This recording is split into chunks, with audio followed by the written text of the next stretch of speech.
Começou a aula do professor Vicente. Começou a aula para alunos inteligentes. Começou a aula do professor Vicente. Começou a aula para alunos inteligentes. Começou a aula do professor Vicente. Começou a aula para alunos inteligentes. Olá, galera! Estamos aqui mais uma vez para falar sobre Revolução Industrial. E dessa vez, a segunda etapa, que chamamos de Segunda Revolução Industrial. Sabemos que essa etapa exige novas modificações. E a primeira modificação que existiu aí no sistema das revoluções industriais é a questão da energia. Saímos da energia a vapor e entramos agora em uma energia com uma fonte diferenciada, uma fonte muito diferenciada do que até então o homem poderia produzir. A época, estamos aí no final do século XIX e o início do século XX. E aí então temos diante de nós um grande desafio. A localização, onde aconteceu, diferente da primeira revolução, que teve como o ponto focal a Inglaterra, a segunda revolução industrial, ela tem vários pontos focais. Toda a Europa participou disso, também os Estados Unidos, Japão e outros países participaram no que podemos dizer da segunda revolução industrial. Essa segunda revolução industrial tem o diferencial da fonte energética, primeiro a eletricidade e depois então o petróleo. E aí nós temos novas e fantásticas invenções. É neste momento que aparecem invenções fantásticas, como a luz elétrica, a lâmpada de Thomas Edison. Aparece também neste momento aí o telefone, o telégrafo, o código Morse, de Morse. E aí nós temos uma série de invenções aí, vindo como o avião e uma enxurrada de novos saberes e de novas invenções acontece aí nessa virada. Aí precisamos notar que toda essa enxurrada de coisas vai provocar também uma nova divisão do trabalho, vai provocar também uma nova forma social de se viver e vai provocar também resultados econômicos positivos para o capitalismo. Então, estamos diante de uma grande novidade que é a segunda revolução industrial. No princípio da revolução industrial, o foco estava voltado para a questão das comunicações. E as pessoas queriam se comunicar, as pessoas queriam diminuir, encurtar as distâncias. Aquilo que poderia só ser conseguido por navio ou por carruagem, deveria ser conseguido de uma outra forma. E vários cientistas, vários homens de saberes trabalharam a fim de que se descobrisse uma nova forma de comunicar-se. E essa primeira forma de comunicar-se, ela passa por uma série de transformações. Essas transformações, elas começam com a questão do telégrafo. O telégrafo, ele vai ser uma invenção fantástica no século XIX, porque ele vai permitir com que pessoas em lugares bem distantes possam se comunicar.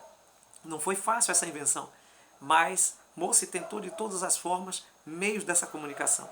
Além disso, outros também tentaram com ele. Em paralelo a essas tentativas, muitos acabaram processando Morse por uma questão voltada à patente dessa nova invenção que seria o telégrafo. Depois de muitos esforços, Morse conseguiu sozinho, então, ser o patenteador, ser a pessoa referência no que diz respeito ao telégrafo, e nós temos aí essa maravilha de invenção. Outra invenção importante foi a lâmpada de Thomas Edison.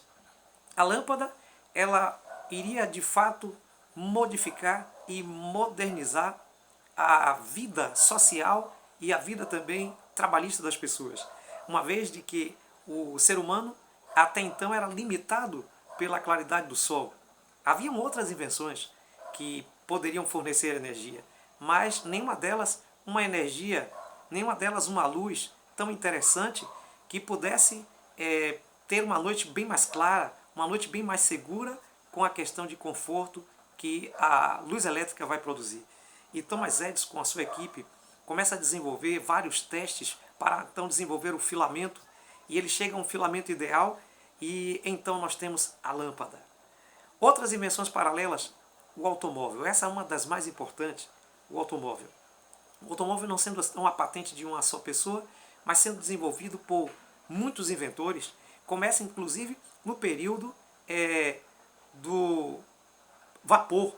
O vapor, no período justamente da primeira Revolução Industrial, da transição para a segunda Revolução Industrial, desenvolveu-se então o automóvel a vapor.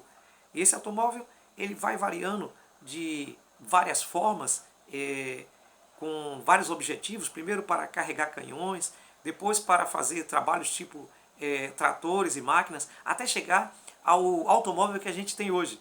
O automóvel que conduz pessoas, um automóvel para um indivíduo, dois indivíduos. E esse automóvel ele passa por vários processos até chegar então o que nós conhecemos como o automóvel movido a combustão, a gasolina. E isso vai fazer a grande diferença. O petróleo vai passar a ser então um dos recursos mais procurados. As pessoas vão brigar pela questão do petróleo. O petróleo será, por assim dizer, um elemento muito importante tanto na Primeira Guerra quanto na Segunda Guerra Mundial. O petróleo vai dinamizar fortunas e vai permitir com que os recursos da natureza sejam explorados como nunca foram antes. Então, a criação do automóvel tem a ver com a mudança de estilo de vida, a criação do automóvel tem a ver com a questão social, com a questão econômica e também tem a ver com a questão cultural, porque sendo um invento, o automóvel passa a ser algo surpreendente para aquela época. Entretanto, é importante salientar que o automóvel ele sai dessa questão simplesmente de fazer a ligação por meio de um transporte móvel diferenciado da máquina a vapor. Ele sai também dessa questão de ser apenas um grande invento e passa a significar o status. O homem que tem automóvel é tido como alguém de grande status, de grande importância na sociedade. Então o automóvel sai para esse status. Outra coisa, as empresas que vêm desenvolver a questão do automóvel, como a Ford, a Toyota, né, vai desenvolver também, paralelo a isso, pensamentos relativos ao trabalho. Né? Nós vamos ver aí o Fordismo, o Toyotismo, que vão trazer para a humanidade uma nova forma de ver a maneira de produzir, a maneira de trabalho. O homem passa a produzir em série, o homem passa a estar mais tempo ligado ao trabalho agora que temos a eletricidade. E essa produção ela é dividida em fases, dividida em etapas, e essa produção ela vai distinguir as pessoas justamente na hora da sua remuneração, na hora de ser classificado como operário, como trabalhador. Por outro lado, também a Revolução Industrial ela vai antagonizar duas categorias. Ela vai antagonizar a categoria do patrão e do empregado. E isso vai ficando acirradamente cada vez mais forte à medida que os direitos do empregado vão se tornando necessários, à medida que acontecem acidentes, à medida que acontecem coisas inesperadas na fábrica, no chão de fábrica, esses patrões, esses empresários, eles são assim, de certa forma, pressionados pelo cuidado com aquela operacionalidade. E aí, queridos, nós vamos ter um momento muito interessante, que é o momento do antagonismo geral, né? Em que burguês é o patrão e que proletário é o trabalhador. Daí em diante, a noção de mundo político, econômico e social passa a ser diferenciada.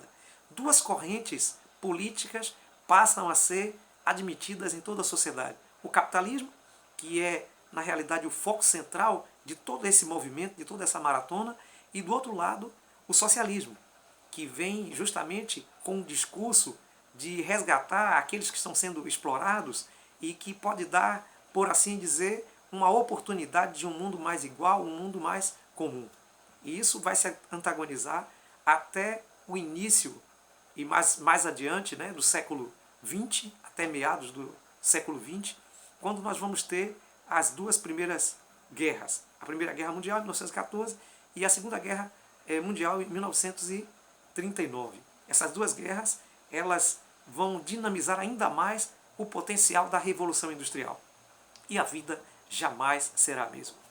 O ritmo de vida, a maneira do indivíduo dormir, a maneira do indivíduo trabalhar, a maneira de se comportar na sociedade, a maneira de se relacionar com outras pessoas, os inventos que vai produzir no homem um certo bem-estar, uma certa tranquilidade, que vai produzir conforto, vai encurtar as distâncias entre eles e vai melhorar a comunicação. Tudo isso vai ser então aglomerado em um sistema de coisa que nós vamos chamar de Segunda Revolução Industrial. Que você continue estudando conosco. Um forte abraço e até o nosso próximo encontro.